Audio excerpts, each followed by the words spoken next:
अस्सलामु अलैकुम प्यारे दोस्तों, आज मैं आपको एक ऐसा वाकया सुनाने जा रहा हूँ जो न सिर्फ दिलचस्प है बल्कि हमारी जिंदगी के लिए एक कीमती सबक भी है। तो ध्यान दें और इस वीडियो को पूरा देखें और वीडियो को लाइक, शेयर और चैनल को भी सब्सक्राइब जरूर कर लें। हजरत साहबा किराम रदवानुल्लाह अलैहिम अजमाइन दूसरों का बहुत ख्याल रखते थे। वे खुद भूखे होते लेकिन दूसरों को खाना खिलाते। उनके पास कपड़े नहीं होते लेकिन उन्हें दूसरों को कपड़े पहनाने की फिक्र होती। किताबों में उनकी ऐसी कई कुर्बानियां और दूसरों का ख्याल रखने की कहानियां दर्ज हैं। उनमें से एक कहानी हम आपको सुनाते हैं जो बहुत दिलचस्प है।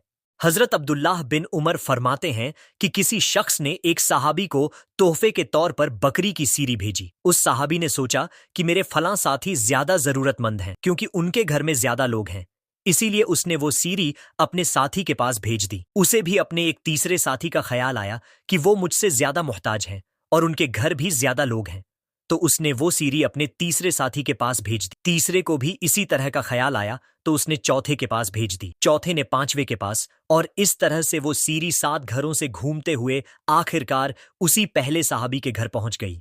प्यारे दोस्तों, दूसरों के ख्याल रखने की यह कितनी अजीब कहानी है। एक को दूसरे की फिक्र, दूसरे को तीसरे की और तीसरे को चौथे की फिक्र। इस तरह 7 घरों से घूमकर आखिरकार वह सीरी उसी पहले शख्स के पास आ जाती है। ये था उनका दूसरों की जरूरतों का ख्याल। इसलिए देखो, तुम भी अभी से अपने अंदर दूसरों के ख्याल रखने का जज्बा पैदा करो, क्योंकि अच्छे लोगों की यही पहचान है। दोस्तों, अगर आप रोजाना ऐसे ही दिलचस्प और सबक आमोज वाकयात व हिकायात सुनने का शौक रखते हैं तो दीनी मालूमात चैनल को जरूर सब्सक्राइब कर लें।